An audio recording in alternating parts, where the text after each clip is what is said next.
किसी जगह पर एक नल लगा हुआ था।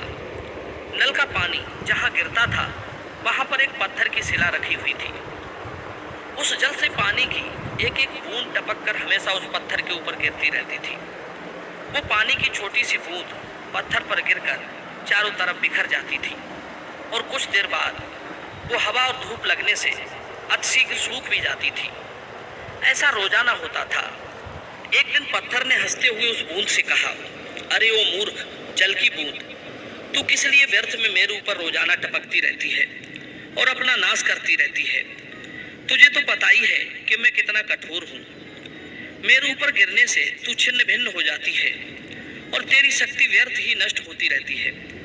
तेरे टपकने से मुझे तो कुछ नुकसान नहीं होता, उल्टा तू ही नष्ट भ्रष्ट होकर सूख जाती है। ये तेरी मूर्खता नहीं तो क्या है, जो अपने आप अपना नाश स्वयं करती रहती है। पत्थर की अहंकार पूर्ण बातें सुनकर बूंद कहने लगी, हे पत्थर भाई, तुमने मेरी कोमलता देखी है, मेरी हिम्मत और लगन को नहीं देखा। मैं तुमसे टकराने के बाद भी हिम्मत हार कर शांत नहीं बैठती, बल्कि मेरा अभ्यास निरंतर जारी रहता है और मैंने ये प्रण किया है कि मुझे तेरे इस कठोर अंग में छेद करके तेरे अहंकार को तोड़ना है। तब तुझे पता चलेगा कि यदि कमजोर आदमी भी निरंतर प्रयासरत रहे तो वो भी अच्छों को झुका सकता है, वो भी अपने मकसद में कामयाब हो सकता है। मित्रों, उस छोटी सी जलबूंद की बात सुनकर पत्थर खिलखिलाकर हंस पड़ा। कहने लगा, अरे दुष्ट बूंद, अपने से बलवान के साथ स्पर्धा करना कहाँ की समझदारी है?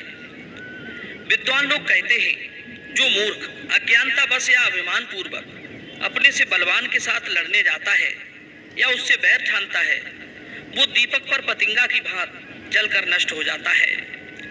लक्ष्य भी वही चुनना चाहिए जिसे मनुष्य आसानी से पूरा कर सके। जो लोग अपनी सामर्थ्य से बड़ा लक्ष्य चुन लेते हैं वे या तो नष्ट हो जाते हैं या अपनी हंसी कराते हैं। पत्थर बोला, हे जल बिंदु, तुझ में इतनी शक्ति कहाँ है जो तू मेरे वज्र जैसे कठोर शरीर को भेद सके? मुझसे टकराकर तू अपना ही नाश करेगी। कम से कम तूने अपनी कोमलता पर तो ध्यान दिया होता। समझदार लोग पहले अपनी सामर्थ्य को समझते हैं, उसके बाद शत्रु की शक्ति को समझते हैं, तब उससे लड़ने जाते हैं। हे बूंद, यदि तू अपना भला चाहती है तो तू मुझसे टकराने की अपनी जिद छोड़ दे।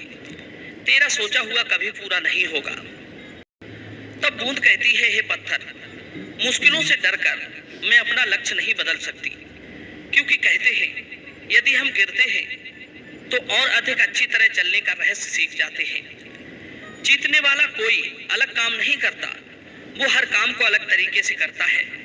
याद रखो, कोई भी लक्ष्य बड़ा नहीं होता, जीता वही है जो डरा नहीं होता। हे पत्थर, मैंने ये तय किया है कि या तो मैं कार्य सिद्ध करके रहूंगी या फिर अपनी जान दे दूंगी।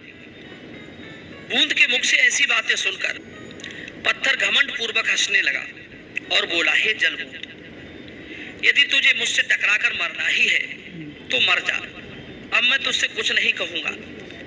इतना कहकर पत्थर शांत हो गया। बूंद ने भी पत्थर की बात का बुरा नहीं माना। वो गंभीरता पूर्वक धीरे धीरे टपकती रही। समय बीतता चला गया। जल की बूंद ने अपने टपकने का काम जारी रखा। एक दिन पत्थर ने देखा कि उसके वज्र जैसे शरीर पर बूंद ने एक छोटा सा छेद कर दिया है। यह देखकर पत्थर का अभिमान चूर चूर हो गया। तब पत्थर ने नम्रता पूर्वक उस छोटी सी जलबूंद से कहा, हे बहन, तू तो बड़ी कोमल थी, मेरे ऊपर गिरते ही छिन्न भिन्न हो जाती थी, फिर तूने मेरे शरीर में छेद कैसे कर डाला? तब जल की बूंद पत्थर को बताती है, हे पत्थर भाई, जब किसी को अपने ऊपर अभिमान हो जाता है, चाहे वो बल का हो या धन का हो या रूप का हो, उस समय वो लापरवाह हो जाता है। वो अपनी सुरक्षा के बारे में, अपनी शक्ति के विस्तार के बारे में, अपने विकास के बारे में सोचना बंद कर देता है और दूसरों को तुच्छ समझने लगता है। इसीलिए वो पराजित हो जाता है।